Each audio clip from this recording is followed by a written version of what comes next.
Bom dia. Há muitos de vocês que eu não conheço, outros de vocês que eu conheço muito bem e outros de vocês que eu conheço demais. Mas é um grande prazer estar com vocês. Eu sou muito grato pelo privilégio de ser convidado para falar com vocês, abraçar amigos do meu passado que, infelizmente, faz um tempo que eu não tenho visto. Culpa é totalmente minha. Estamos morando na Atibaia. É fácil chegar aqui em Campinas. Também é muito bom ver pessoas que eu não conheço.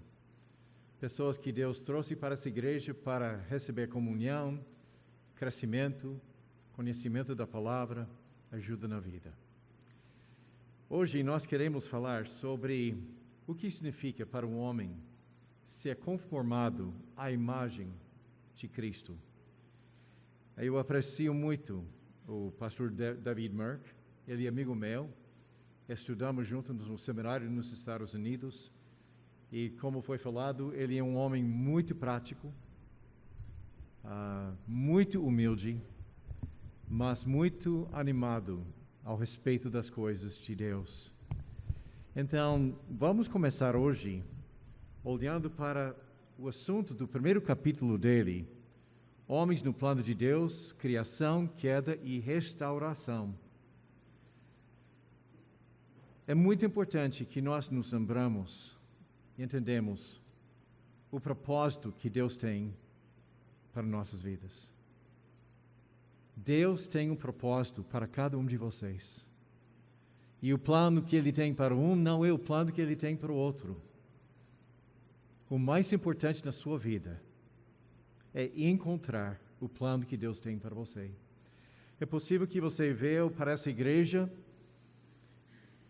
e você já queimou muitos anos na sua vida.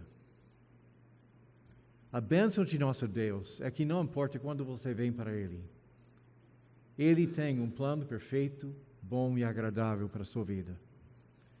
Se houvesse um homem nos Estados Unidos que massacrou uma família, foi condenado à morte, ele agora está na prisão, e aquele homem, numa situação assim, virar a Deus e dizer: Senhor, eis-me aqui.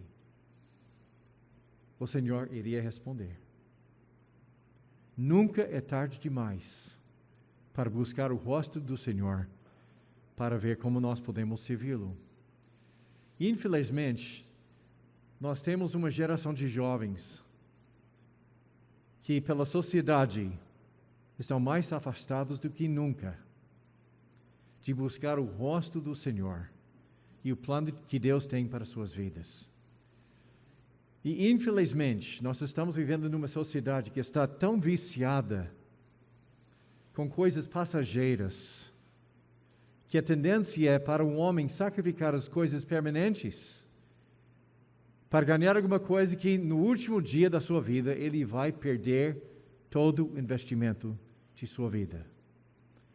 Homens que estão sacrificando seus casamentos, homens que têm sacrificado seus filhos, homens que têm sacrificado seu relacionamento com Deus,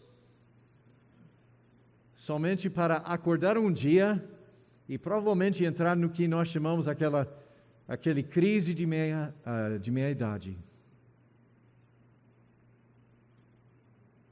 Eu tenho pena do homem, e eu tenho sentido isso. Eu não tenho escrito todos os livros que eu planejei escrever. Eu não tenho investido nos meus filhos do jeito que eu queria investir. Há muitas coisas na minha vida que, olhando por trás, eu não tenho alcançado aqueles objetivos. E se um homem não tiver pelo menos uma sombra do eterno na sua vida, este homem entra em crise. Pior ainda, um homem que alcançou tudo. Ele tem a casa, ele tem os carros, ele tem a mulher perfeita, boneca, ele comprou uma formação muito boa dos seus filhos. E ele chega ao ponto na sua vida que ele faz a pergunta: é só isso? Porque existe um vácuo no coração do homem que somente Deus e a eternidade pode encher. A marca de sabedoria entre os mais velhos é que sabem o que dizer.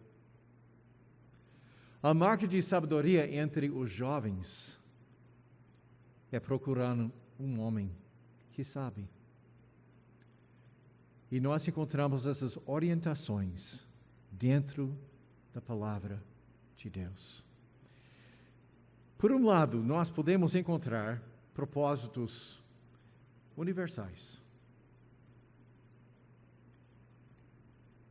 Propósitos que Deus tem para todos os homens. Não importa quem é você. Estes propósitos pertencem a você. E pelo outro lado, existem os propósitos que Deus tem para cada pessoa. O propósito de Deus na minha vida não é o propósito de Deus na sua vida. Você nunca deveria se comparar com outra pessoa. Com seus sucessos, seus fracassos. Nós devemos fitar nossos olhos no Senhor Jesus Cristo, perguntando a Ele todos os dias: Senhor, eis-me aqui. Qual é teu desejo para a minha vida hoje? E eu garanto, isso é uma oração que está garantido que Deus vai ouvir. Nenhum homem clamou a Deus para conhecer a vontade de Deus, sem Deus mostrar a vontade para ele. Mas quando nós pensamos nos propósitos gerais, nós podemos olhar para o início da Bíblia, para descobrir os planos que Deus tem para nós e por que nós fomos criados. A chave para não viver uma vida vazia, uma vida que não fornece satisfação, é entender o propósito de Deus para nossas vidas. E para entender o propósito de Deus para as nossas vidas, devemos entender o conceito de dois Adãos.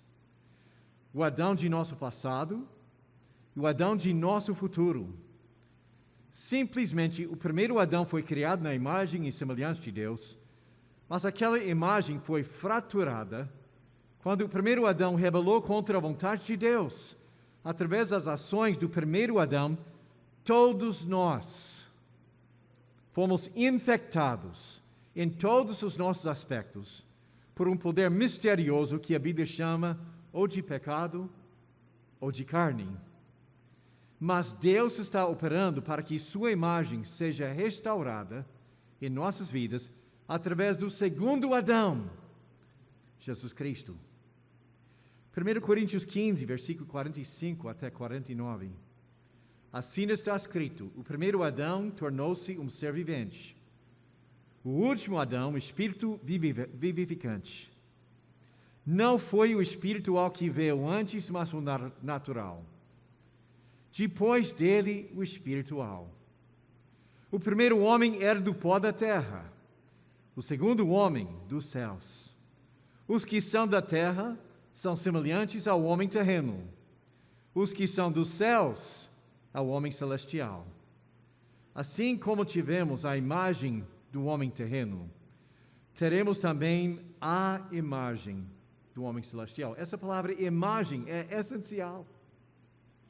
Fomos criados na imagem e semelhança de Deus. Essa imagem foi fraturada pelo pecado. Mesmo assim, você ainda é portador da imagem de Deus. Mesmo que o espelho foi rachado, a imagem de Deus ainda está embutida em você, mas Deus mandou Jesus Cristo, o segundo Adão, para reconstruir o espelho, para renovar a imagem de Deus em nossas vidas. Hoje, aos poucos, naquele dia, por completo. Romanos capítulo 8, versículos 28 e 29. Sabemos que Deus age em todas as coisas para o bem daqueles que o amam, dos que foram chamados de acordo com o seu propósito. Pois aqueles que antemão conheceu, também os predestinou para serem conformes à imagem de seu Filho. Este versículo não fala que você foi predestinado para ser salvo. Este versículo fala que todos que são salvos, seu destino está determinado. Um dia, você vai ser conformado à imagem do seu Filho, a fim de que ele seja o primogênito entre muitos irmãos. É como todos nós teremos a cara de nosso Pai. 2 Coríntios, capítulo 3, versículo 18. E todos nós, que com a face descoberta contemplamos a glória do Senhor, segundo a sua imagem, estamos sendo transformados com glória cada vez maior, a qual vem do Senhor, que é o Espírito. E finalmente Colossenses 3:9. Não mintam uns aos outros, viola a imagem. Visto que vocês já se despiram do velho homem com suas práticas, o velho Adão, e se vestiram de novo, do novo, o qual está sendo renovado em conhecimento, a imagem do seu Criador. Estes dois Adãos são paradigmas, padrões e modelos em nossas vidas. Para experimentar satisfação na vida, devemos entender o paradigma na criação do primeiro Adão, o paradigma criado com a queda de Adão e o paradigma oferecido por Deus no segundo Adão, Jesus Cristo. Então, primeiro, por favor, abrem suas Bíblias em Gênesis capítulo 1. Gênesis capítulo 1. Deus tem seus propósitos. Isaías capítulo 25, versículo 1. Senhor, Tu és o meu Deus, eu te exaltarei e louvarei o Teu nome, pois com grande perfeição Tu tens feito maravilhas, coisas há muito planejadas. Isaías 27, versículo 26. Você não soube que há muito eu já havia ordenado, que desde os dias da antiguidade eu o havia planejado. Os dias da antiguidade são os dias antes que Deus criou este mundo. Quando Deus criou a terra, quando Deus criou o ser humano, não é que um dia do nada ele teve um impulso. Eu vou criar um mundo. Gente, ele criou este mundo porque ele já tinha planejado desde o início até o fim o seu propósito para resgatar seu universo. Gente, antes que Deus criou a terra, conforme Jó 38, já existia estrelas e anjos, porque cantaram juntos quando Deus colocou o alicerce da terra. Se eles presenciaram Deus criar o alicerce da terra, eles já existiram. A queda de Satanás já tinha acontecido. 1/3 do universo estava em rebelião contra Deus.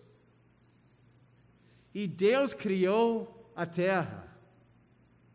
E Deus criou o ser humano exatamente para reconquistar seu universo. Pode imaginar que você fosse Satanás em rebeldia contra Deus? Está em guerra com Deus? Quem vai ganhar? É Deus. Cadê a glória em vencer um inimigo que você sabe que está garantido? Então, o que Deus fez? Ele fez sua palavra um pouco menor do que os anjos, para que ele pudesse ter uma maneira para vencer seu inimigo, não de uma posição de força, mas de uma posição de fraqueza. E quando ele criou o ser humano, pela primeira vez em toda a história do universo, existia um ser físico. Todos os anjos são espíritos. Então Deus criou tudo isso para reconquistar, para reconciliar toda a sua criação a si mesmo. Isaías 27, 26. Você não soube que há muito que eu já havia ordenado, que desde os dias de antiguidade eu o havia planejado. 1 Coríntios capítulo 2, começando com o versículo 6. Entretanto, falamos de sabedoria entre os que têm maturidade, mas não da sabedoria desta era, ou dos poderosos desta era, que estão sendo reduzidos a nada. Gente, os poderosos dessa era não são os seres humanos. São os poderes angélicos. Ao contrário, falamos da sabedoria de Deus, do mistério que estava oculto, o qual Deus preordenou antes do princípio das eras, para nossa glória. Nenhum dos poderosos dessa era o entendeu, pois se o tivesse entendido, não teriam crucificado o Senhor da glória. Deus sabia, se eu mandar meu filho, se meu filho for encarnado, os poderes dessa era, gente, não Pilatos e Caifás, as forças espirituais por trás dessas autoridades. Satanás vai matar meu filho. Os pais da igreja disseram que Jesus Cristo era como isca no anzol de Deus. Satanás pensou, Jesus é meu peixe, pegou ele. Somente depois para descobrir o anzol do plano de Deus, que abriu a porta para a reconciliação de todas as coisas, seja nos céus, seja na terra. Que ele ganhou não por imposição de poder, mas de uma posição de fraqueza. Então, olhando para Gênesis capítulo 1, começando com o versículo 26, nós temos o propósito de Deus pela criação do ser humano. Este é o propósito de Deus para a sua vida. Não importa quem é você, não importa a sua profissão, Deus criou você para cumprir este plano. Lendo o versículo 26. Então disse Deus: façamos um homem à nossa imagem, conforme a nossa semelhança. Domine ele sobre os peixes do mar, sobre as aves do céu, sobre os grandes animais de toda a terra, sobre todos os pequenos animais que se movem rente ao chão. Deus criou o homem para dominar. Deus criou o homem para cuidar deste mundo.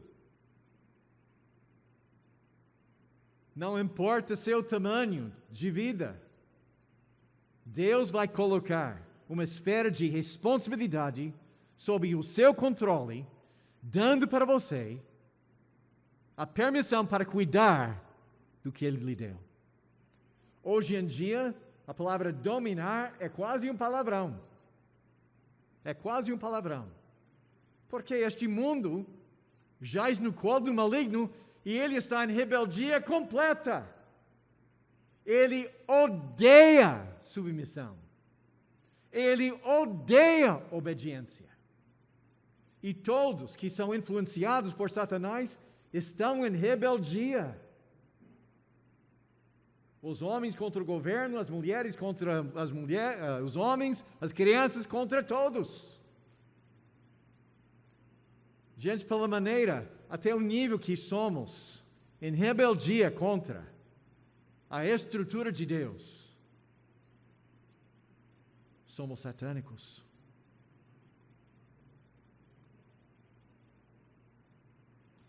Versículo 27. Criou Deus o homem em sua imagem, A imagem de Deus o criou, homem e mulher os criou. Como as famílias, até recentemente, a família era portadora do nome do seu pai, do seu progenitor. Então ele chama o ser humano de Adão. Mas o ser humano, Adão, vem em dois formatos: homem e mulher. E a palavra homem aqui não é a palavra normal para homem, nem em hebraico, nem em grego. Essa palavra é zakar. E, gente, eu sou muito grato que não temos irmãs aqui juntos, porque o nome zakar, a palavra zakar, significa alguma coisa que tem um pênis. E a palavra para mulher, em hebraico, significa furada. Não existe essa coisa de uma distinção entre gênero e sexo.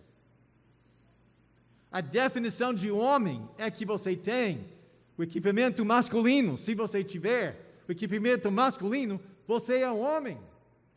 Os atributos que você tem, que faz você homem, as marcas físicas, vêm daqueles órgãos. Os hormônios são produzidos lá. E Deus lhe deu aquele equipamento para que você pudesse cumprir o plano que Deus tem para a sua vida. Mesmo coisa com mulher. Não existe homem em formato de mulher. Existem homens confusos pelo espírito dessa geração. Mas se você tiver formato de homem, você é um homem. Se você tiver formato de mulher, você é mulher. Para que os dois juntos pudessem cumprir as ordens de Deus. E ele continuou. Versículo 8. Deus os abençoou e lhes disse: sejam férteis, multipliquem-se, enchem e subjuguem a terra. Gente, em versículo 28, nós temos o primeiro mandamento na Bíblia. Em termos cronológicos, há um mandamento em capítulo 2 que vem antes. Comam livremente. Cronologicamente, o primeiro mandamento da Bíblia é para o homem comer de todas as árvores livremente, fora de uma árvore só. Primeiro mandamento de Deus: homem, coma. Segundo mandamento de Deus está aqui, que é o quê? Vocês entendem o que é necessário para multiplicar-se? Vocês entendem aquele processo? Gente, o primeiro mandamento na Bíblia é: faça sexo, tenha filho. Oh, eu gosto de sexo, mas filho, aí pode ser complicado. É maravilhoso que tudo que Deus comanda, tudo que Deus manda, tudo que nós precisamos, traz prazer. Faça sexo. E você vai sentir prazer cumprindo minhas ordens. Coma. É meu presente para você. Gente, Deus entende o homem. Sexo e comida. Primeiros dois mandamentos.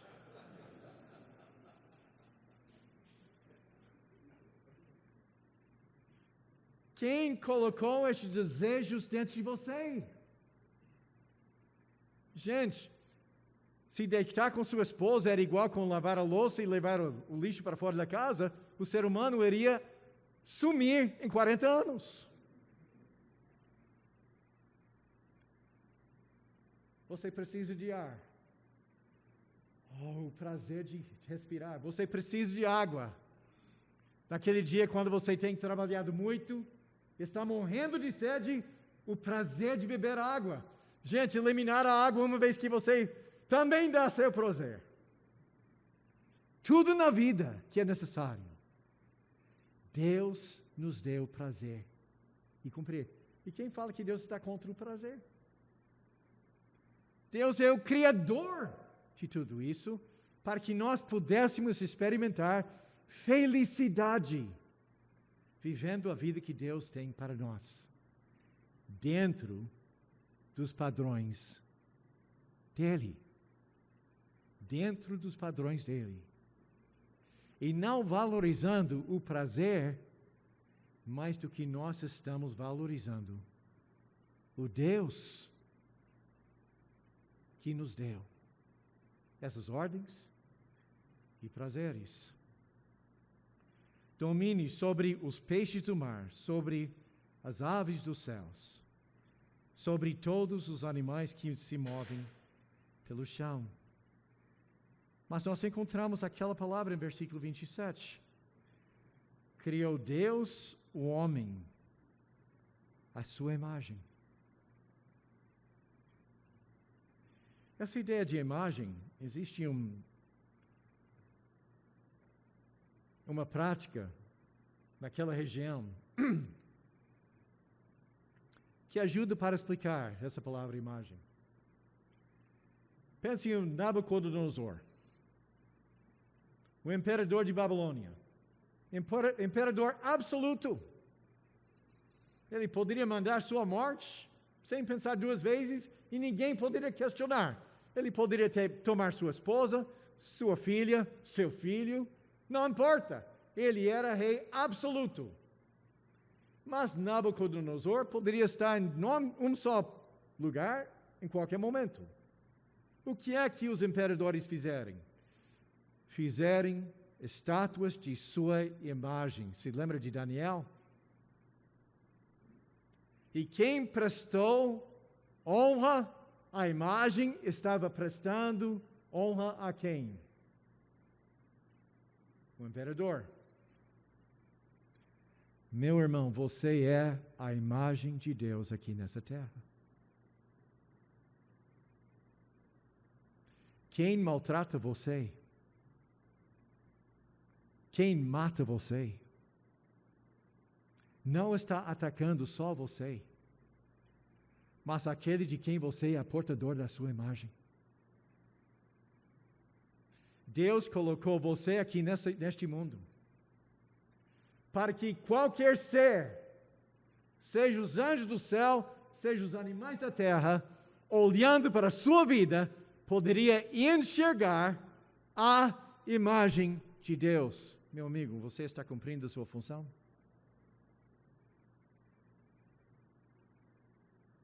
Andando com você durante o dia, eu posso enxergar aquele cuja imagem você é portador.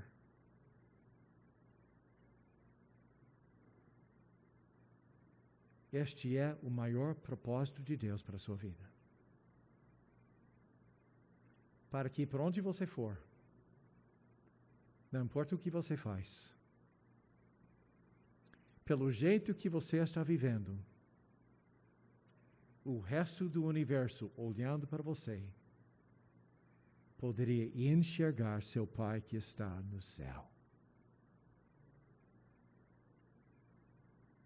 Este é o maior propósito de Deus para a sua vida. Outra coisa bem interessante, você sabe que você, o ser humano, nós somos a única criatura em todo o universo que pode criar mais imagem de Deus. Os anjos não podem fazer isso. Os animais não podem fazer isso. Você, meu irmão, faz parte do ser humano. A única criatura de Deus que pode gerar mais imagem de Deus. E nossa atitude é, talvez dois, se for muito radical. Isso é como seu pai dizer para você, quanto carro você quer? Tá bom. Talvez dois. Quanto casa você quer? Outra coisa bem interessante, a Bíblia fala que quando os santos do Antigo Testamento morreram, 9 vezes está escrito, e eles foram acolhidos por seu povo. Abraão morreu e foi acolhido por seu povo, não aqui na terra, mas gente na eternidade. Na eternidade. Isaac morreu e foi acolhido por seu povo. Jacó, Moisés, Arão. Eu não sou mórmon. Mas, gente,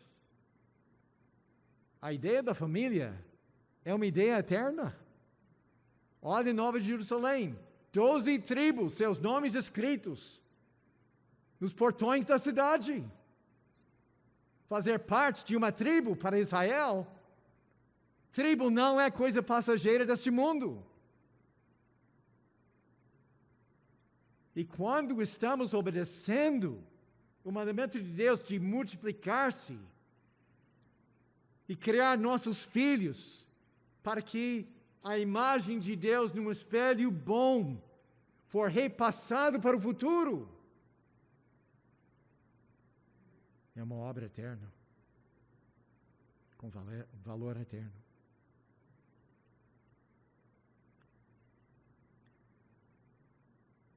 Quando nós olhamos para Gênesis capítulo 1, nós não podemos enxergar muito bem as distinções entre homem e mulher. É uma equipe trabalhando juntos para cumprir o propósito de Deus. Dominar a terra e encher a terra com a imagem de Deus. Mas nós encontramos as distinções entre homem e mulher quando olhamos para Gênesis capítulo 2. Começando com o versículo 4. Essa história das origens dos céus e da terra, no tempo que foram criados. Quando o Senhor Deus fez a terra e os céus, ainda não tinha brotado nenhum arbusto no campo. A ideia é que no quarto dia Deus semeou as plantas. Mas não tiveram brotados naquele dia. Ainda não tinha brotado nenhum arbusto no campo, e nenhuma planta havia germinado, porque o Senhor Deus ainda não tinha feito chover sobre a terra, primeira razão. E segundo, também não havia homem para cultivar o solo. Adão. Todavia, brotava a água da terra e irrigava toda a superfície do solo. Então, o Senhor Deus formou o homem do pó da terra e soprou em suas narinas o fôlego da vida, e o homem se tornou um ser vivente. Não havia brotado nenhuma planta, porque não havia o homem para cuidar da terra.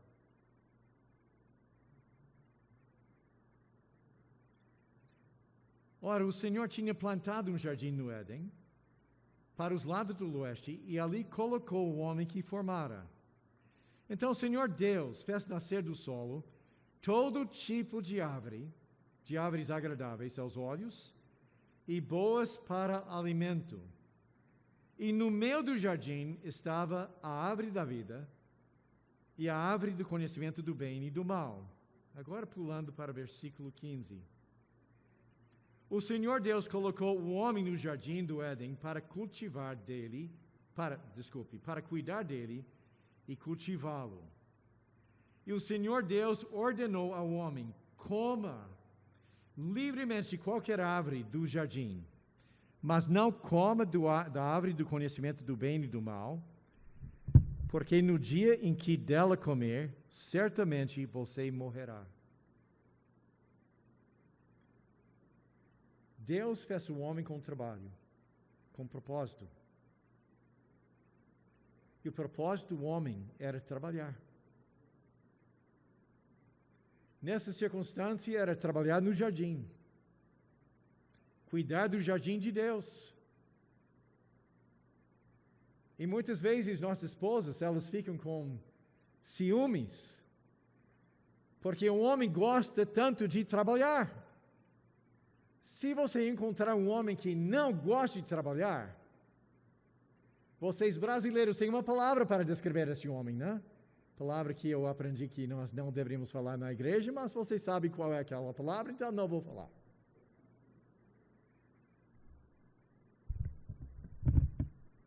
Pense na cultura. O homem, a mulher. A mulher tem todas as opções. Se ela quiser trabalhar fora da casa, beleza. Se ela quiser não trabalhar fora da casa, beleza. Se ela quiser estudar na universidade, pode. Se não quiser, não deve. E um homem, se ele não trabalhar, se ele não levar dinheiro para casa, ele vai para a prisão. Está na cabeça das pessoas, a responsabilidade do homem é cuidar de sua família. De onde veio essa ideia? Da palavra de Deus. É por isso que o homem gosta tanto de trabalhar. Porque Deus fez o homem um trabalhador. Eu gosto tanto de fazer coisas de marcenaria. E Diane, ela admira. Eu levei 4 horas para fazer alguma coisa, eu levo 5 horas admirando aquela coisa que eu fiz. E ela fica, que é? Você não entende, você é mulher. As mulheres detestam quando você fala assim. Você não entende, você não vai entender.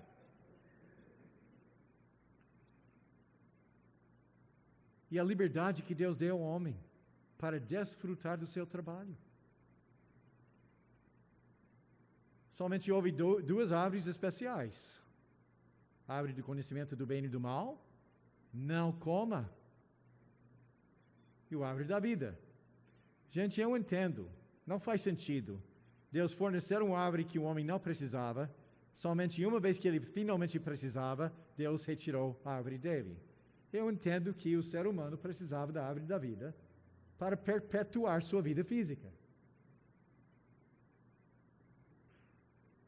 E por quanto tempo que o homem teve acesso àquela árvore, ele poderia viver para sempre. É por isso que em Gênesis 3, Deus afastou o homem da árvore da vida, para provocar sua morte física. Por quê? Porque Deus não quis seu filho viver naquela miséria para sempre.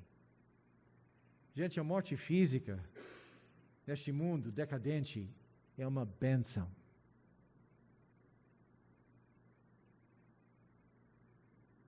Jesus teve medo da morte física? Jesus teve medo da morte física?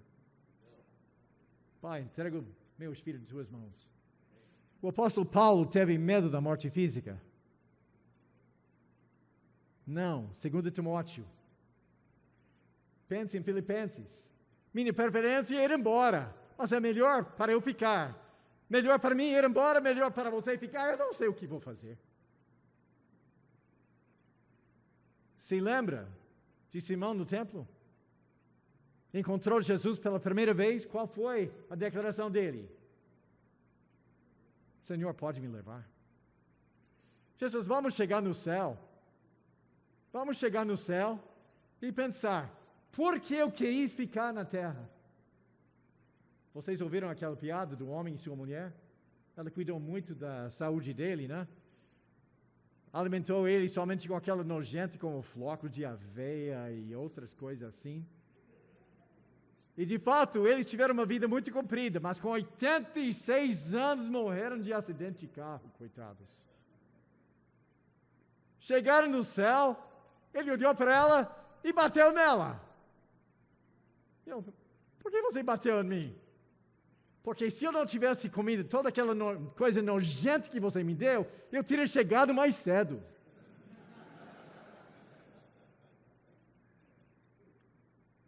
Meus queridos, nenhuma pessoa morreu, foi para o céu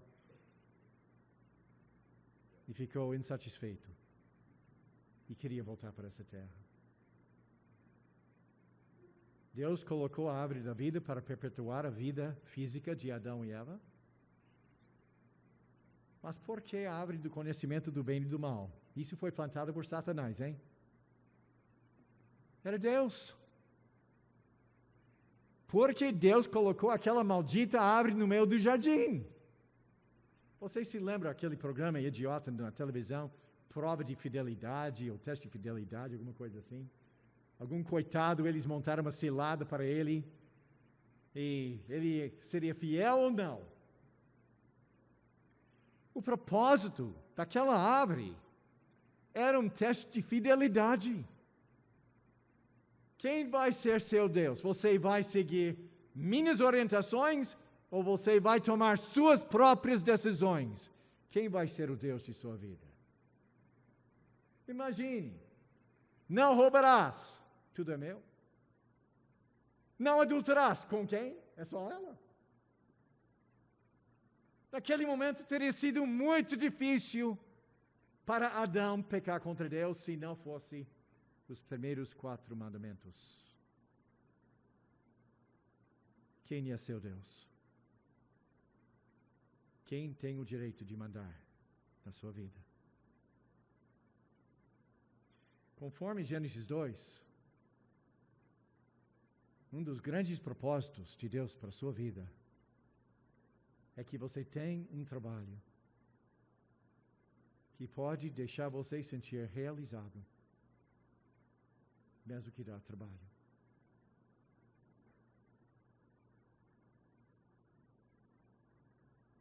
Mas a criação da mulher,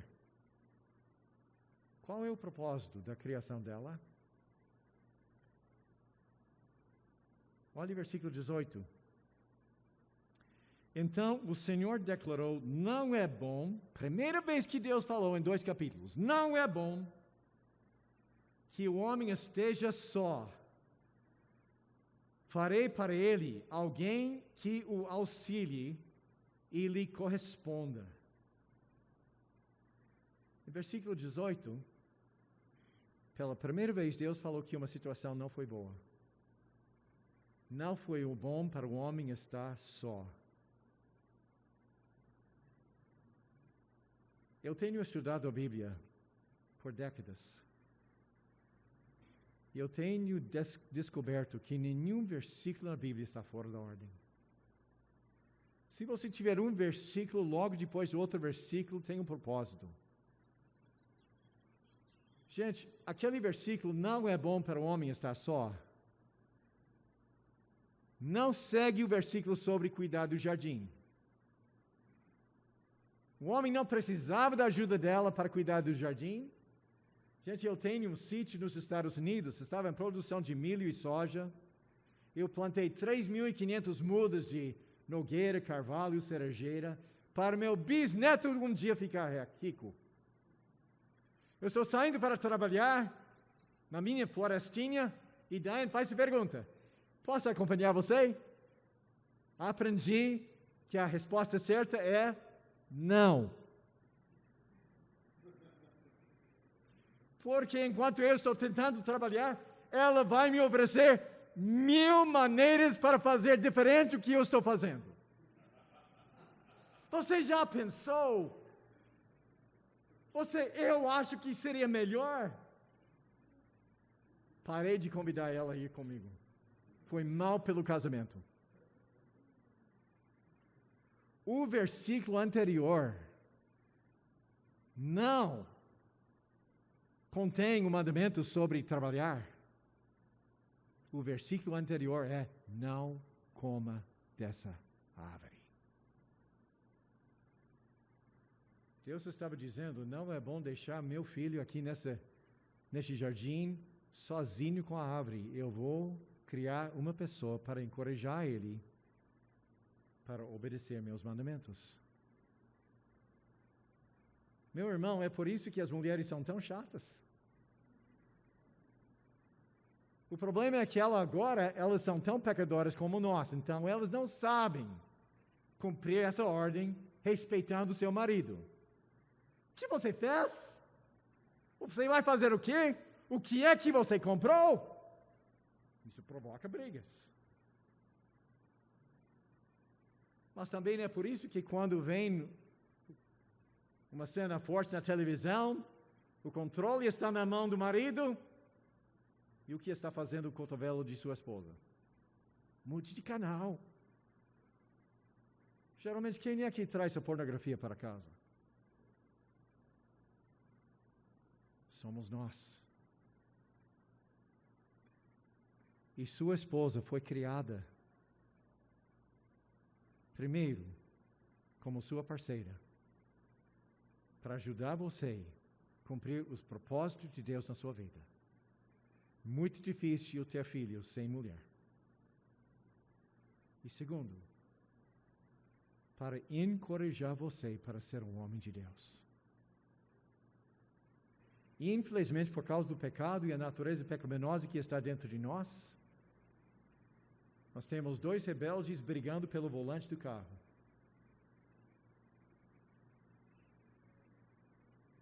Mas ela foi criada para encorajar você na sua vida espiritual. Somente muitas vezes as coitadas não sabem como fazer isso de uma forma respeitosa, respeitando a autoridade do seu marido. É bem interessante que o apóstolo Paulo, 1 Coríntios capítulo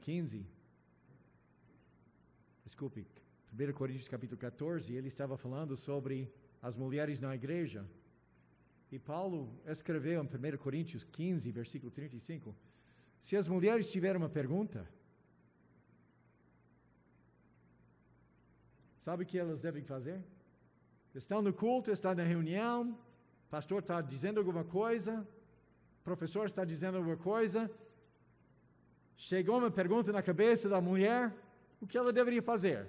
Levantar sua mão e pedir permissão para falar? Que ela pergunte do seu marido em casa. Se ela desejar aprender alguma coisa, e o verbo aprender é interessante, não é a palavra normal para aprender. É a palavra mantheo, que significa ser discipulado.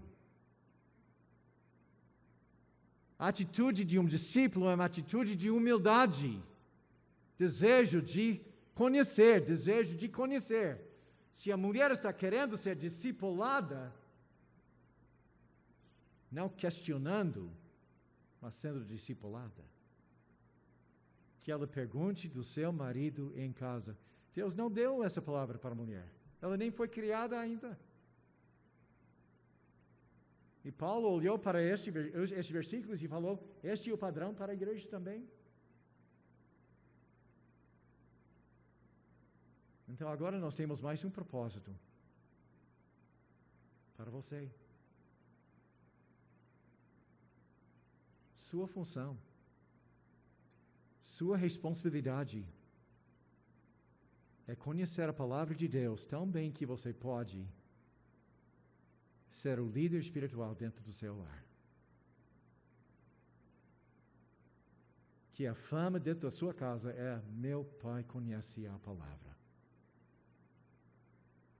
E se sua esposa fizer uma pergunta de você e você não conhece a resposta, você não sabe, fique tranquilo. É por isso que nós temos pastores e mestres na igreja. Minha função como mestre na igreja não é satisfazer as perguntas de sua esposa. Minha responsabilidade como mestre na igreja é equipar os homens para que eles pudessem ser o líder espiritual na sua família. Agora nós chegamos no nosso momento de intervalo. Vamos orar. Pai, nós temos visto os nossos propósitos de criação, que fomos criados para esplandecer e crescer a imagem de Deus aqui neste universo. Fomos criados para cuidar deste mundo maravilhoso que Tu tens feito. Fomos feitos para honrar o Senhor através de nossas famílias. Ajude-nos, Senhor, porque precisamos. E eu oro isso em nome de nosso Senhor Jesus. Amém. Nós temos visto o plano de Deus para o ser humano. O O plano de Deus para a sua vida é para a imagem de Deus brilhar através de você. Que a pessoa, olhando para a sua vida, pode enxergar seu Pai que está no céu. Que você fala como Ele, você anda como Ele, você faz como Ele. O pecado é quando não estamos alcançando aquele padrão. Eu sou pecador. Gente, eu não posso negar. Eu tenho meus pecados, agora que eu estou ficando mais velho, são diferentes do que quando eu era jovem, né? Hoje é a raiva, a impaciência, os pecados dos velhos, né? Mas mesmo assim, são rachas no espelho. Nós somos o espelho da imagem de Deus aqui na terra.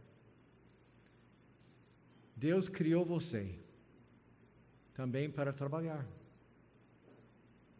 Deus criou você para criar mais imagem de Deus. Nós temos visto que Deus criou sua mulher. Deus criou a mulher para ser sua ajudadora, uma companheira, alguém que pode andar por seu lado. E eu entendo que quando nós olhamos para o casamento, nós podemos ver que na Bíblia, a Bíblia fala que, Efésios capítulo 5, o homem é a imagem de Jesus Cristo dentro do lar. Como Jesus amava a igreja, nós devemos amar nossas mulheres. Como Jesus sacrificou sua vida para ela, a igreja, nós devemos sacrificar nossas vidas para a nossa família. O homem reclama, eu trabalho a semana inteira, levo meu cheque para casa, minha esposa paga as contas e depois sobrou 50 centavos para mim. Lamento, meu querido, é desse jeito.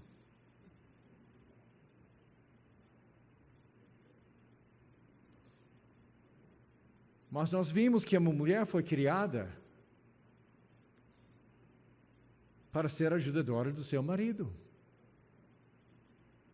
E continuando, em Gênesis capítulo 2, começando com o versículo 18. Então o Senhor Deus declarou: não é bom que o homem esteja só, farei para ele alguém que o auxilie e lhe corresponda. Depois que formou da terra todos os animais do campo e todas as aves do céu, o Senhor Deus os trouxe ao homem para ver como este lhes chamaria. E o nome que o homem desse a cada ser vivo, esse seria o seu nome. Assim o homem deu nomes a todos os rebanhos domésticos, as aves do céu e todos os animais selvagens. Todavia, não se encontrou para o homem alguém que o auxiliasse e lhe correspondesse. Coitado do homem. Ele reconhece que ele precisa de uma mulher, e Deus criou e trouxe o que para ele? Animais. Ok, Senhor, está tudo bem, eu estou precisando de mulher, o Senhor me trouxe senhor e senhora leão, ótimo. Senhor e senhora tigre, senhor e senhora elefante. Senhor, senhora, senhor, macho fêmea, macho fêmea, macho fêmea. Senhor, cadê a fêmea? Uma vez que a ficha caiu, rapaz, vá dormir. Por que Deus fez aquele exercício? Para o homem entender que não havia nenhum ser no mundo que poderia satisfazer os desejos do seu coração, além dela. É como Deus estivesse dizendo: rapaz, eu tenho um presente maravilhoso para você, mas para que você possa apreciar como é especial a mulher, eu quero que você entenda como você está sozinho e incompleto sem ela. Aí eu conheço homens que não têm essa atitude, né? Eu vim de uma cultura vaqueira, muitos amigos que são vaqueiros, e para o vaqueiro a única coisa que precisam é um cavalo, um laço e uma vaca para correr atrás. Vaca de 4 pernas.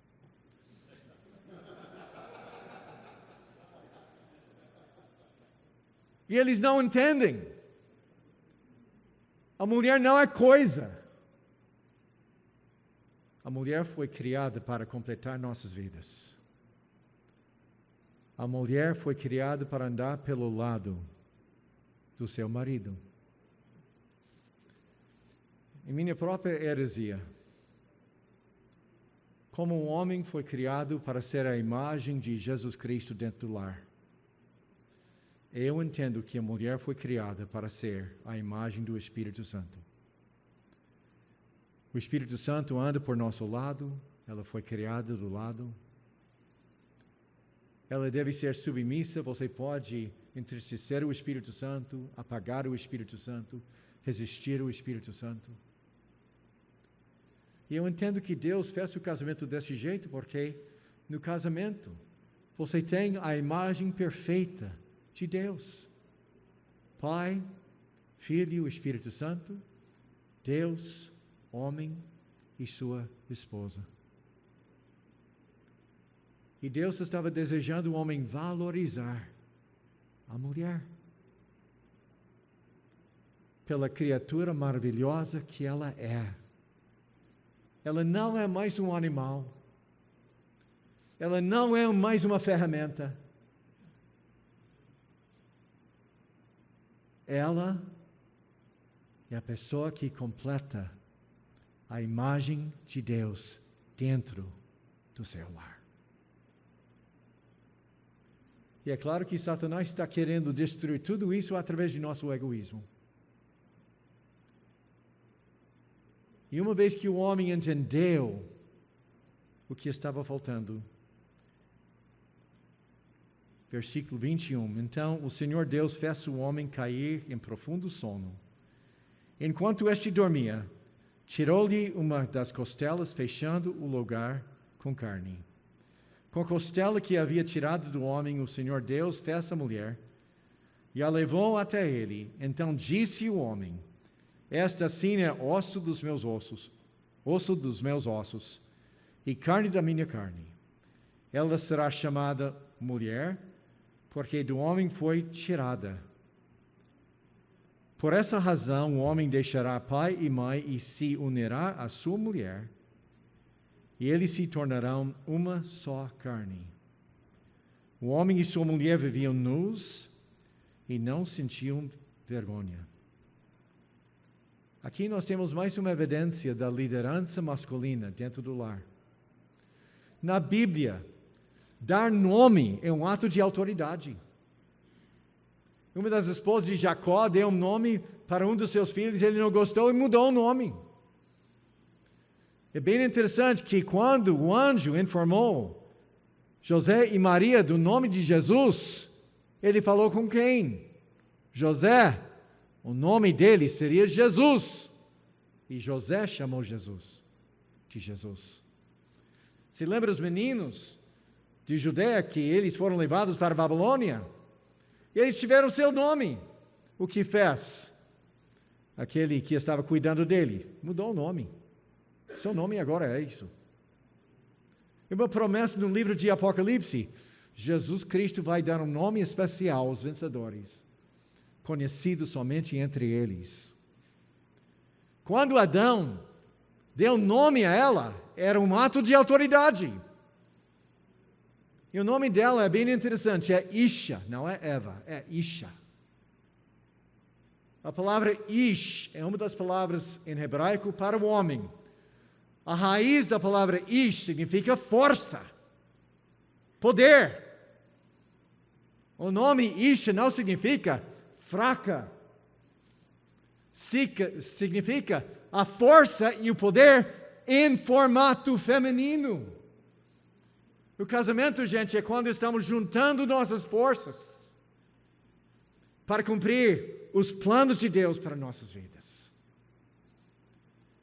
E Adão também decretou em nossas vidas: não deveria ter nenhuma pessoa na sua vida que é mais importante que sua esposa. Nem seu pai, nem sua mãe. Me lembro uma vez minha mãe estava falando ruim de uma forma ruim com minha esposa, eu chamei minha mãe e falei com ela. Mas não foi bom como você falou com ela. Ah, mas você é meu filho. Sim, e você é somente minha mãe. Aquela somente foi faca, né? Ela é minha esposa. Nem seu trabalho, nem seu dinheiro, nem nada deveria ser mais importante em nossas vidas do que ela. Agora, o que estragou tudo isso? Capítulo 3, nós podemos intitular Como Estragar Seu Casamento em 15 Minutos ou Menos. Ora, a serpente era o mais astuto de todos os animais selvagens que o Senhor Deus tinha feito. E ela perguntou à mulher: foi isto mesmo que Deus disse? Não comam de nenhum fruto das árvores do jardim. Ok, pergunta. Era uma serpente ou era Satanás?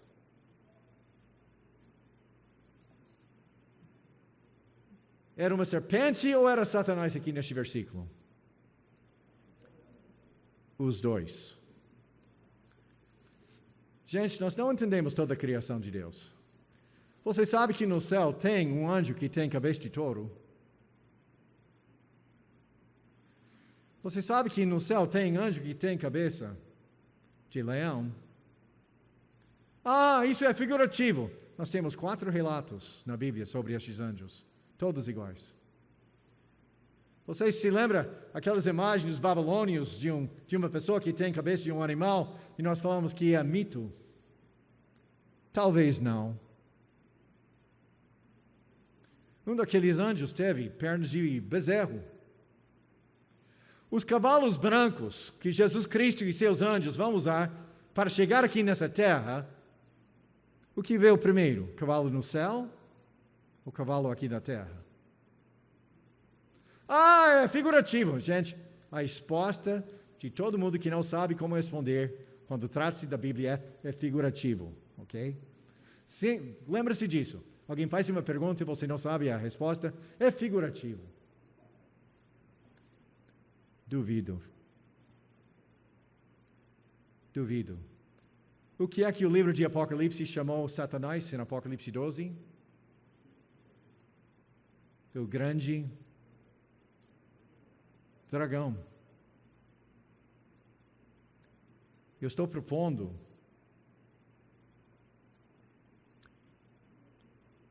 que os animais aqui na terra podem refletir a criação de Deus fora dessa terra. E Satanás usou o animal mais igual a ele para atacar ela. Por que ele atacou ela? Resposta chauvinista idiota. Ah, ela é mais fácil. Ela é simples, ela é mais fácil para conquistar. Negativo. Qual foi a função dela? Proteger seu marido, encorajar seu marido para obedecer às ordens de Deus. Se você está querendo roubar o banco, basta subornar os guardas e você pode roubar tudo. Ela foi o alarme. E ele convenceu ela para fazer o quê? Primeiro, foi isso mesmo que Deus disse, não comam de nenhum fruto das árvores do jardim. Olha só como Satanás ataca. Deus proíbe tudo. Deus é contra o prazer. Deus é aquele que mata a festa. Aumentando o mandamento de Deus para proibir coisas que Deus não proibiu. E, gente, eu conheço pastores que são agentes de Satanás nessa área. Eu cresci numa igreja fundamentalista onde tudo foi proibido. 1 Timóteo, capítulo 4, Paulo falou que pessoas que fazem isso são seguidores de Satanás. Satanás atacou o caráter de Deus, dizendo que Deus é aquele que proíbe tudo. E a mulher respondeu, primeira resposta: se você encontrar uma cobra que fala, pegue enxada, ok? Não pegue uma conversa, pegue uma enxada e corte a cabeça daquela serpente. Isso deveria ter sido a primeira reação dela. Respondeu a mulher à serpente: podemos comer do fruto das árvores do jardim. O que faltou? Podemos comer do fruto das árvores. Não foi assim que Deus falou. De todas. Agora ela está fazendo a mesma brincadeira de Satanás. Aumentando, aqui, diminuindo a promessa de Deus. Deus falou todas e ela falou das árvores. Mas Deus disse: não comam do fruto da árvore que está no meio do jardim, nem toquem nele. Nem toque, nem tocar. Você se lembra aquelas palavras? Gênesis 2? Nem tocar. Nós não temos nenhum registro que Deus deu sua palavra para a mulher. Então, estamos pressupondo que quem ensinou sua mulher foi Adão. E ele falou: Isha, não devemos comer daquela árvore. Menina, nem toque. Quando nós estamos aumentando a palavra de Deus, estamos abrindo a porta para abusar a palavra de Deus.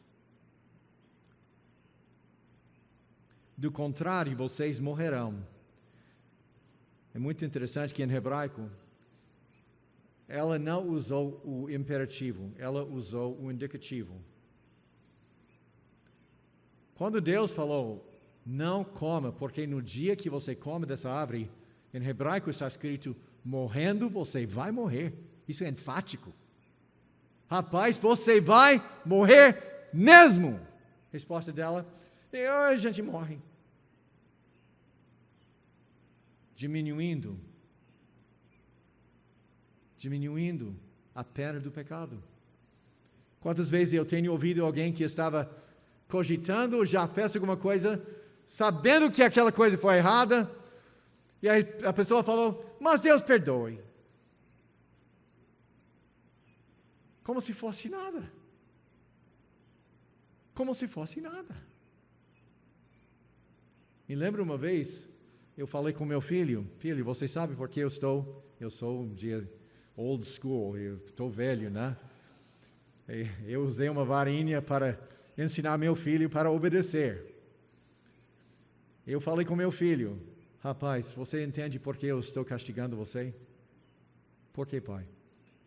Porque eu quero que você aprenda agora para obedecer Deus, porque se eu obedecer Deus, quem vai me castigar? Não sei, pai. É Deus que me castiga. Ele olhou para mim com olhos desse jeito: pai, eu acho que ele tem uma vara muito grande, hein? Sim. Sim. A vara de Deus não é coisinha para menosprezar. Oh, Deus perdoa, mas Deus açoita todos os filhos que Ele recebe. Então agora ela está pichichando com Satanás. Quem vai ganhar o negócio? Versículo 4: disse a mulher à serpente: certamente não morrerão. Próximo ataque: Deus é mentiroso. Deus sabe que no dia em que dela comerem, seus olhos se abriram, e vocês, como Deus, serão conhecedores do bem e do mal. Deus é um malvado que está querendo tirar alguma coisa boa de você. Deus é um malvado que está querendo inibir você e ter um prazer, porque Ele está querendo guardar tudo só para Ele e negar você.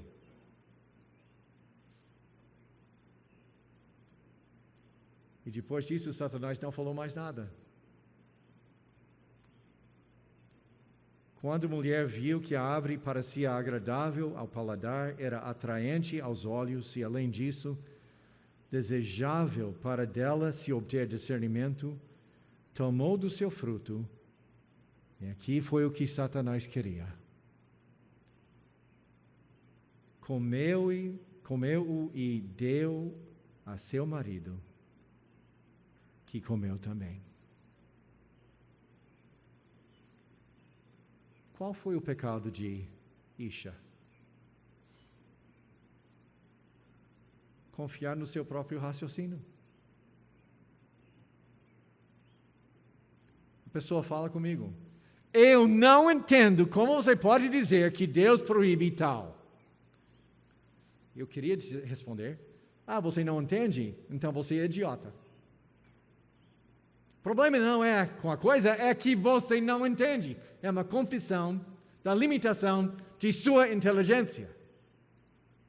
Mas não está questionando Deus. Mas o pecado de Eva é que ela confiou no seu próprio raciocínio.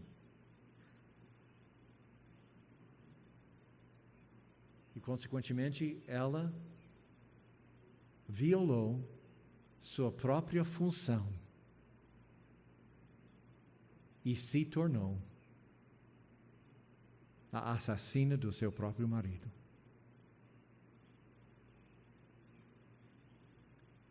O pecado dela era pensar que ela era mais inteligente do que a palavra de Deus. E quantos nós temos pensado igual? Mas a grande pergunta é por que ele comeu? Por que ele comeu? Algumas pessoas gostam daquela piada que o problema no jardim não era a fruta na árvore, mas o homem banana e mulher abacaxi no chão.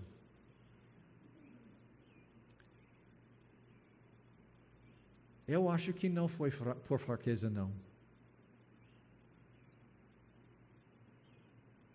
Quando Adão viu ela aproximando, com fruta na mão e suco na boca, o que é que ele sabia?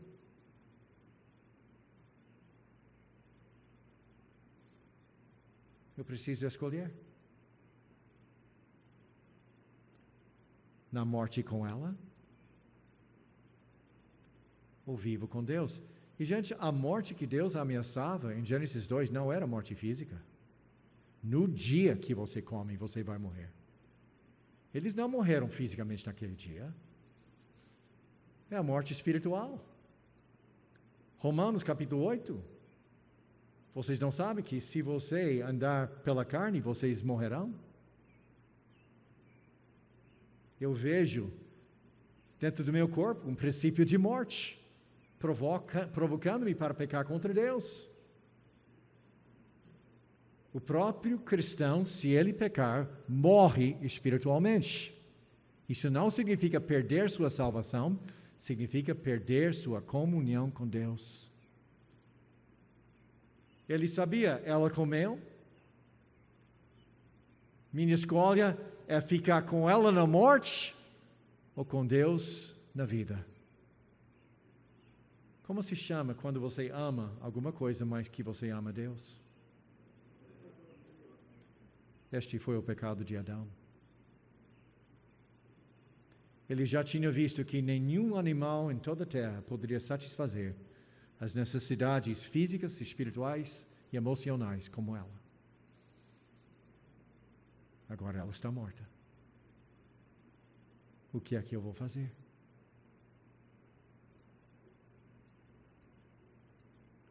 E ele comeu. Não é somente Eva que está mais inteligente do que a Bíblia. Há muito homem também que pensa assim. Não somente um homem que cai na idolatria e, consequentemente, desobedecendo a Deus. Há muita mulher que faz a mesma coisa. Mas, basicamente, em ambos os casos, a raiz do pecado era a mesma coisa. A falta de confiar em Deus. A falta de confiar na bondade de Deus. O que é que Deus teria feito Se ele tivesse chegado e Adão estava em comunhão com Deus e ela não, nunca vamos saber. Porque ele não confiou em Deus para ver.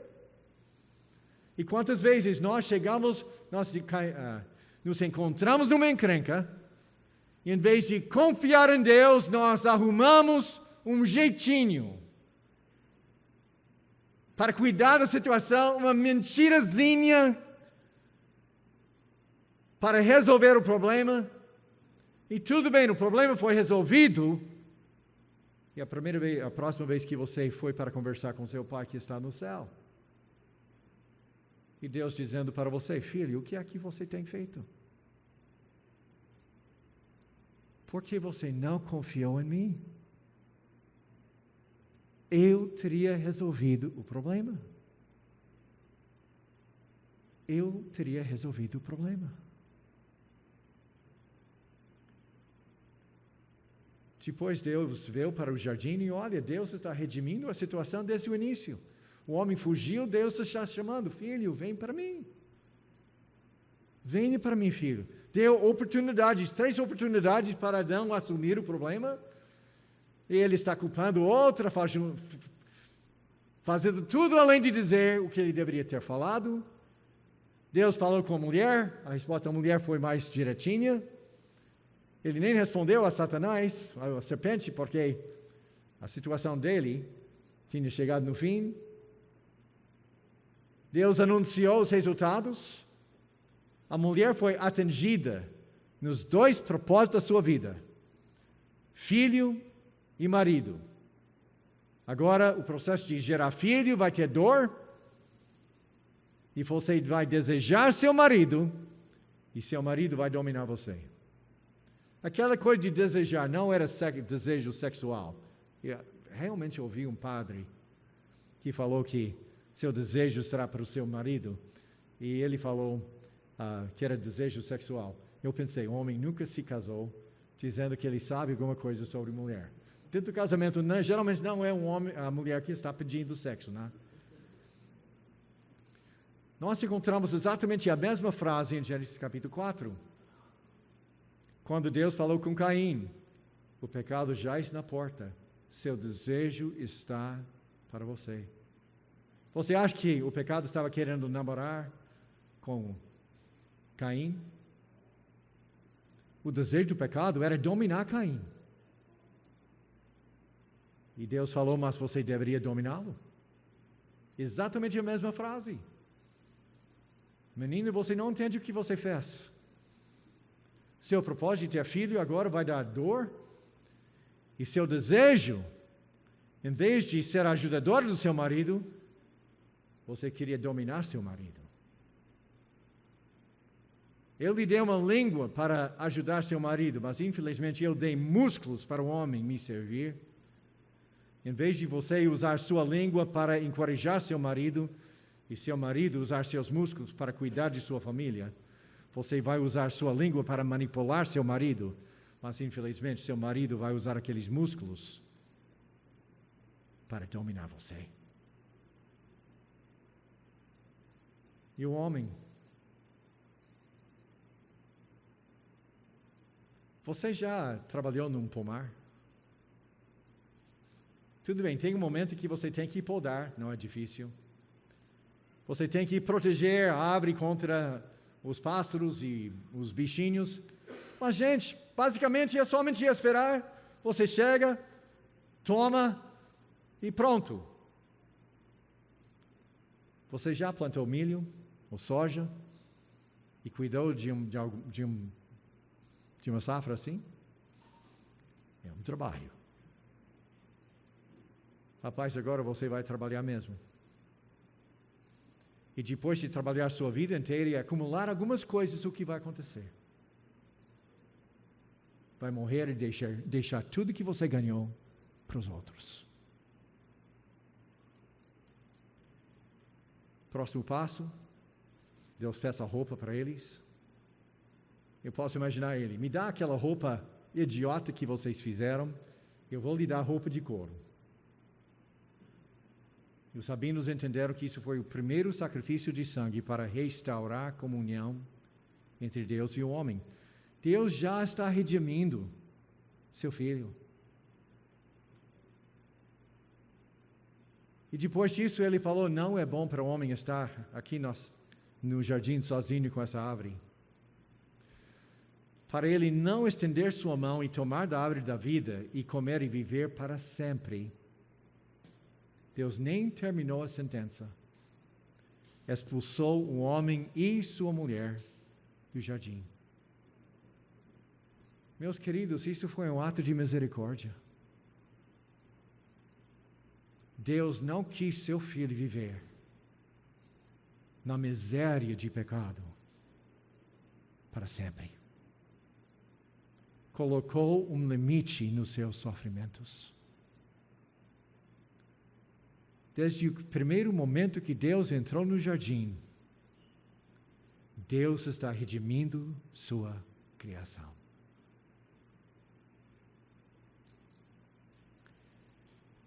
E faz parte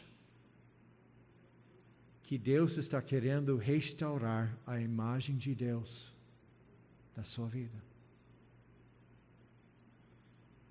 Em quantas maneiras meu espelho está rachado? Quantas vezes por dia eu estou violando a imagem de Deus dentro de mim? E graças a Deus, na sua miséria, o Espírito Santo vem por meu lado. Mark, não é bem assim.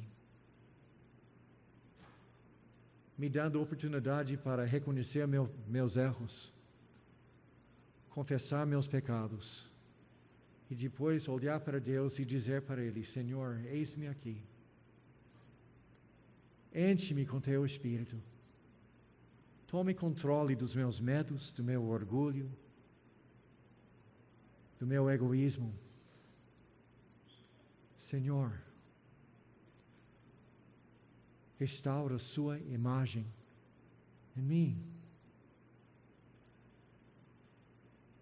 Este é o desejo de Deus para você, meu querido. Que qualquer pessoa olhando para a sua vida pode enxergar que você é filho de Deus. Se você tivesse encontrado aquele filho pródigo no chiqueiro, você poderia ter identificado, imaginado, discernido que ele era filho de um fazendeiro rico?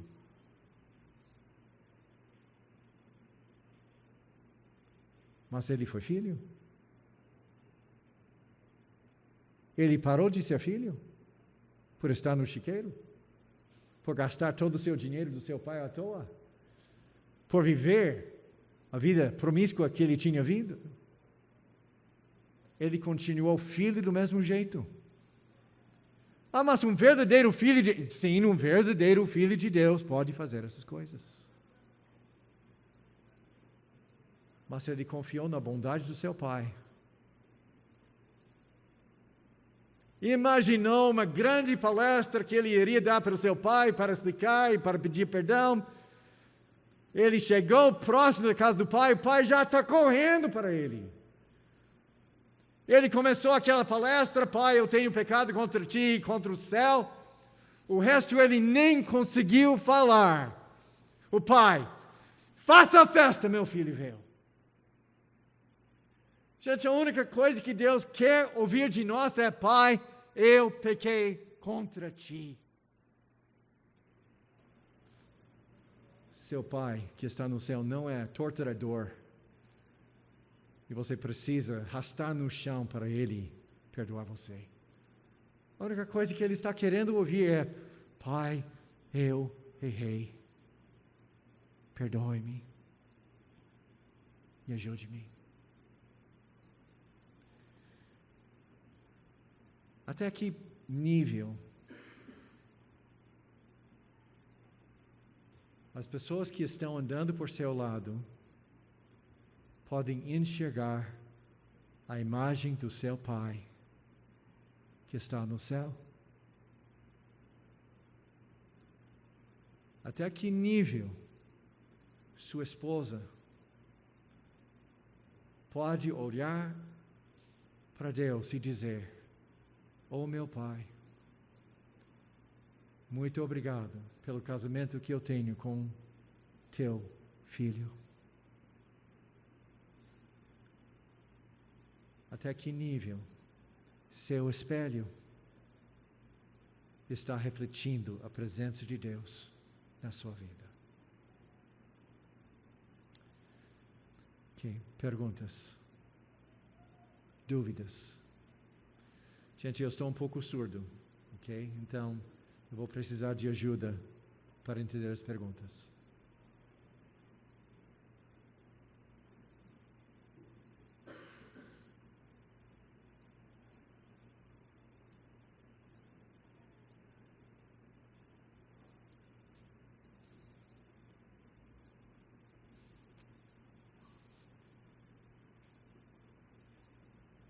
Ok? Ok, 1, 2.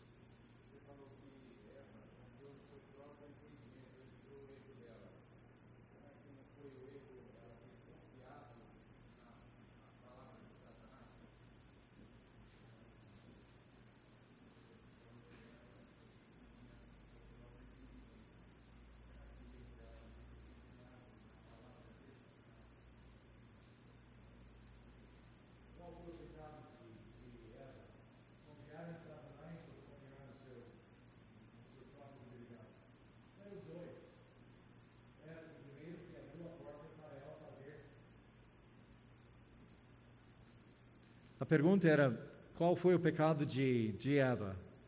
Prestar atenção a Satanás ou confiar no seu próprio raciocínio? É um que provocou o outro. De fato, a razão por que ela comeu, no texto, é porque ela raciocinou. Ela viu essas coisas e tomou a decisão, está legítimo. Quem abriu a porta para ela confiar no seu próprio raciocínio foi Satanás. Então ela confiou na palavra dele. Mas a ordem de Deus era o quê? Não coma. Então foi aquele momento que ela violou aquela ordem que ela realmente pecou.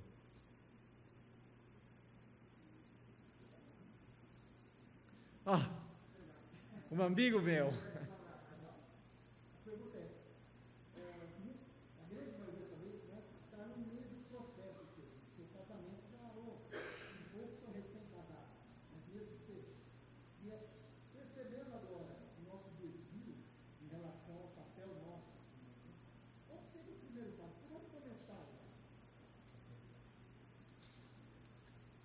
Se Deus tem convencido você hoje sobre uma falha na sua vida, o que fazer? Primeira coisa é conversar com seu pai. Teu pai que está no céu. Senhor, eu estou vendo. Lembra-se que nenhum homem é capaz de vencer seus próprios pecados. Nenhum homem. Se você participou no AA, primeiro passo: minha vida foi uma loucura e era somente um ser superior que poderia me livrar da minha insanidade. Originalmente minha vida era uma loucura e eu precisava de Deus. Nenhum homem é capaz de mudar sua própria vida. Nenhum homem. Então, primeiro converse com seu pai. Pai, eu tenho pecado contra você e também talvez contra minha esposa, quem sabe. E Pai, perdoe-me. E obrigado, meu Pai, por ter me perdoado. Gente, cada vez que a gente confessa, Ele perdoa. Você não tem que pedir 2 vezes. Se você pedir 2 vezes, prova que você não confiou na palavra de Deus a primeira vez. Segundo, nenhum homem é capaz de transformar sua própria vida. É por isso que Deus colocou o Espírito Santo dentro de você. E Pai, neste momento, por favor, Tu sabes que eu estou lutando com isso Em nome do Senhor Jesus, eu entrego meus olhos, ou minha boca, ou sei lá, ao Senhor como sacrifício vivo. Enche-me, Senhor, com Teu Espírito Santo. Me dá o poder para obedecê-lo. Ajude-me, Senhor. Eu fui criado numa igreja fundamentalista. Se você ir para a igreja cada culto, se você decorar a palavra de Deus, se você fizer seu tempo a sós com Deus, se você pagar seu dízimo, se você compartilhar Jesus, se você não ir para o cinema, se você não jogar cartas, se você não beber nada com álcool, talvez Deus possa abençoar sua vida. Gente, foi uma escravidão. E a Bíblia fala que a única coisa necessária para Deus abençoar sua vida é o quê? Eu confio em Ti, Senhor. Eu confio em Ti. Quantas vezes na minha vida eu tenho orado aquela oração? Eu tenho visto Deus. Eu tenho meus pecados. Eu não gosto muito de confessar meus pecados em público, mas eu quase tenho uma PhD em mentiras. Eu era excelente mentiroso e, se for falar a verdade, ainda hoje eu sou. Diane vem para mim, ela encontrou uma receita. Cupom fiscal. No passado ela falou, o que é isso? Menti. Ela descobriu para nunca me surpreender com alguma coisa, porque o menino vai mentir. Lamento. Agora todo mundo vai pensar, Mark é mentiroso, hein? Ela sabe que ela deveria me aproximar de uma forma branda. Ela vem com o recibo da mão. Ok, meu coração já está batendo, a respiração está pulando para cima. Ok, Mark, eu tenho uma pergunta. Tudo bem? Ok. Você está pronto? Ok. Mark, você está dizendo que você quer fazer um regime. 4 pacotes de M&M? O que está fazendo? Plantando? História real.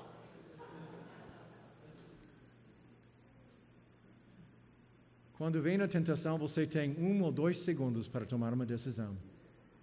Deus ou pecado. Se você demorar, está perdido. E eu tenho aprendido, quando eu sinto medo, que provoca o desejo de criar uma outra realidade. Confiar no Senhor. Se eu contar a verdade, vai ser melhor para mim do que a mentira. Senhor, enche-me com Teu Espírito Santo e fortalece-me, Senhor, para obedecê-lo. E Deus é fiel. Deus é fiel. Estou adivinhando que nosso tempo acabou. Oremos. Meu Pai, eu sou tão grato por meus irmãos. Tão grato pelo privilégio de voltar para essa igreja que amamos tanto. Ver pessoas que eu amo tanto, que fizeram e ainda fazem grande parte de nossa vida. Para encorajá-los, Senhor. Para que nós sejamos transformados à imagem de Cristo. Senhor, nós sabemos que na abundância de palavras sempre tem erro. Eu peço perdão pelas coisas que eu tenho falado hoje que não combinam com Tua verdade. Mas eu peço, Senhor, que tudo que eu tenho falado hoje, que combina com Tua sabedoria, que aquelas palavras sejam como cravos nos corações dos meus irmãos. Eu oro isso em nome de nosso Senhor Jesus. Amém.